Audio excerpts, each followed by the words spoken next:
நம்ம லடாக் பைக் ட்ரிப்பில் கிளம்பி இப்போ ஹைதராபாத் கிட்ட வந்தாச்சு.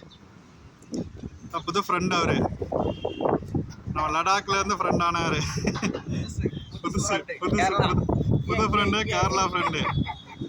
அவரோட வண்டி நம்ம எங்கே வச்சு கரெக்டாக இவர் எங்கே வச்சு பார்த்தோன்னா கருதங்களா பாஸு. கரெக்டாக கருதங்களா பாஸில் கிராஸ் ஆகும்போது அவரை பார்த்தோம். சரி, ஓகே. இப்போ கரெக்டாக எங்கே இருக்கோன்னா ஹைதராபாத் சிட்டிக்குள்ளே என்ட்ரு ஆகாமல் பெட்ரோல் அடிச்சுட்டு அவுட்டர்லேயே போகிறோம்.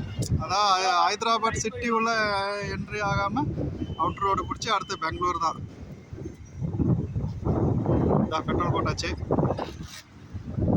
வண்டி கிளம்பியாச்சு, எல்லாம் செட்டு ரெடி ஆயிடுச்சு. தலைவர் ரெடி ஆகிட்டான், அவரும் ரெடி ஆகிட்டாரு. ஓகே, நம்ம லடாக் ட்ரிப்பில் அடுத்தது பெங்களூரை நோக்கி போயிட்டே இருக்கும். ஓகே, பெங்களூர் நோக்கி போகலாம். பெங்களூர் போயிட்டு அடுத்தது பெங்களூர் கிட்ட போயிடும். அங்கே போய் போட்டு ஓகேவா? சூப்பர்ல.